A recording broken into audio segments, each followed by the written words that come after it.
সম্মানিত সুপ্রিয় দর্শক শ্রোতা দেশ ও প্রবাস থেকে যারা এই মুহূর্তে ভিডিও দেখছেন সবাইকে ধন্যবাদ জানিয়ে শুরু করছি আজকের প্রতিবেদন ভিডিও। এরপরে কেন প্রতিবেদন আসলো বিস্তারিত আলাপ থাকতেছে, আপনারা ভিডিওটা কন্টিনিউ করলে বুঝতে পারবেন। কথা না বাড়িয়ে পরিচয় করাইতেছি। আসসালামু আলাইকুম। ওয়ালাইকুম আসসালাম। আসসালামু আলাইকুম।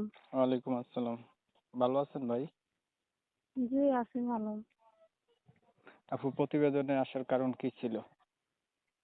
আইসি ভাইয়া যদি একজন মানুষ পাশে দাঁড়িয়ে দায়িত্ব নিতে পারে, ভালো একজন মানুষ পায়, এর কারণে আসছে আর কি। ভালো একটা মানুষ যদি পাশে দাঁড়ায় দায়িত্ব নিতে পারে, এর জন্য প্রতিবেদনে আসছেন। জি, বয়স কত আপনার? বয়স 18। আপনার আগে বিয়ে হয়েছে? জি, না হয় নাই। কি দায়িত্ব নিতে হবে ভাই? দায়িত্ব বলতে নিতে পারে, কে কারো দায়িত্ব না, বিয়ে শাদী করে আর কি পাশে দাঁড়াতে পারে এরকম ভালো মানুষ যদি পাই, এর কারণে আর কি বিয়ের জন্য আসছেন।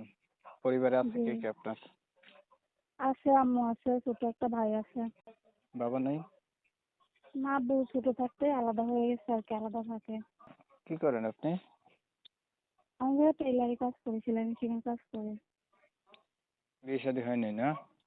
জি, না হয় নাই। প্রতিবেদন আগে আর কখনো করছিলেন? জি না, এর আগে আর করে নাই। হুম। তো ধরেন কোনো একজন মানুষ আপনি পাইলেন, ভালো মানুষ, পাশে দাঁড়াইলো, তার একটু বয়স বেশি হইলো, তখন কি করবেন? সেরকম হলে সমস্যা নেই, যদি সে আমার দায়িত্ব নিয়ে পাশে দাঁড়াতে পারে তাহলে বয়স একটু বেশি হলেও সমস্যা নেই। ঠিক আছে, নাম্বার কোনটা? এইটা আমি যেটা কথা বলতেছি? জি, এটা। প্রিয় দর্শক শ্রোতা, আপনারা এই আপুর কথা শুনছেন, শুনে যাদের কাছে ভালো লাগছে চাইলে ওনার সাথে যোগাযোগ করবেন। উনি একটা ভালো মনের মতো মানুষ চাইতেছে, ওনার যে দায়িত্ব নেবে বা বিয়ে করবে এমন। আমি ওনার কথাগুলো তুলে ধরছি আপনাদের মাঝে। ভালো লাগলে ভিডিওটা একটু শেয়ার দিয়ে রাখেন, ইমো মেসেঞ্জারে ছড়াই দিয়েন। অনেক সময় নিয়ে ভিডিও দেখছেন, এর জন্য ধন্যবাদ সবাইকে। সবাই ভালো থাকবেন, সুস্থ থাকবেন। আল্লাহ হাফেজ।